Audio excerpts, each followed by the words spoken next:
Hi hello friends, sisters ಕಿಚನ್ಗೆ ಸ್ವಾಗತ. ಇವತ್ತೇನಪ್ಪ ಮಾಡ್ತಾಯಿದ್ದೀನಿ ಅಂದರೆ ಸ್ನ್ಯಾಕ್ಸ್ ಮಾಡ್ತಾಯಿದ್ದೀನಿ. ಯಾರಿಗೆ ತಾನೇ ಸ್ವೀಟ್ ಕಾರ್ನ್ ಇಷ್ಟ ಇಲ್ಲ, ಪ್ರತಿಯೊಬ್ಬರಿಗೂ ಇಷ್ಟನೇ. ಅದಕ್ಕೆ ಏನೇನು ಬೇಕಪ್ಪ ಅಂತಂದರೆ ಉಪ್ಪು, ಚಾಟ್ ಮಸಾಲ ಅರ್ಧ ಸ್ಪೂನು, ಖಾರದ ಪುಡಿ ಅರ್ಧ ಸ್ಪೂನು, ಪೆಪ್ಪರ್ ಅರ್ಧ ಸ್ಪೂನು, ಅರ್ಧ ನಿಂಬೆಹಣ್ಣು ತೊಗೊಂಡಿದ್ದೀನಿ. ಸ್ವೀಟ್ ಕಾರ್ನ್ ಜೋಳ ಒಂದು ತೊಗೊಂಡಿದ್ದೀನಿ ನಾನು. ಒಂದು ಬಿಡಿಸಿಟ್ಟು ಬಿಸಿ ನೀರಲ್ಲಿ ಬೇಯಿಸ್ಕೊಂಡಿದ್ದೀನಿ ಉಪ್ಪು ಹಾಕಿ.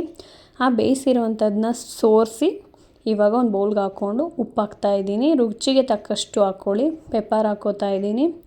ನಂತರ ಇದಕ್ಕೆ ಸ್ವಲ್ಪ ಚಾಟ್ ಮಸಾಲ ಹಾಕ್ಕೊಳ್ಳಿ. ನಾವೇನೇನು ತೊಗೊಂಡಿದ್ವಲ್ಲ ಅದು, ಖಾರದ ಪುಡಿ ಹಾಕ್ಕೊಂಡು, ಅರ್ಧ ನಿಂಬೆಹಣ್ಣು. ಹುಳಿ ಸ್ವಲ್ಪ ಜಾಸ್ತಿ ತಿಂತೀನಿ ಇನ್ನೋರು ಒಂದು ಹಾಕ್ಕೋಬೋದು, ಬಟ್ ಅರ್ಧ ನಿಂಬೆಹಣ್ಣು ಒಂದು ಜೋಳಕ್ಕೆ ಸಾಕು.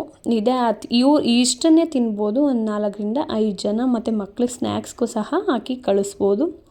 ಇದಕ್ಕೆ ಬೇರೆ ಆ್ಯಡ್ ಮಾಡೋ ಅಂಥದ್ದು ಏನೂ ಇಲ್ಲ. ಈಸಿಯಾಗಿ ಟೇಸ್ಟಿಯಾಗಿ ಆಗೋವಂಥದ್ದು ಮಕ್ಕಳಿಗೆ ಸ್ನ್ಯಾಕ್ಸ್ಗೆ, ಸಂಜೆ ಸ್ನ್ಯಾಕ್ಸ್ಗೂ ಅಷ್ಟೇ. ಇದನ್ನು ಎಲ್ಲದನ್ನು ಹಾಕ್ಕೊಂಡು ಇವಾಗ ನೀಟಾಗಿ ಹುಳಿನೂ ಬಿಟ್ಟ ನಂತರ ಮಿಕ್ಸ್ ಮಾಡ್ಕೊಳ್ಳಿ. ನೀಟಾಗಿ ಎಲ್ಲ ಮಿಕ್ಸ್ ಮಾಡಿಕೊಂಡು ಉಪ್ಪು ಸರಿಯಾಗಿದೆಯಾ ಅಂತ ನೋಡಿ ಟೇಸ್ಟ್ ಮಾಡಿ ನಮಗೆ ಕಮೆಂಟ್ ಮಾಡೋದನ್ನು ಮರಿಬೇಡಿ. ಲೈಕ್ ಮಾಡಿ.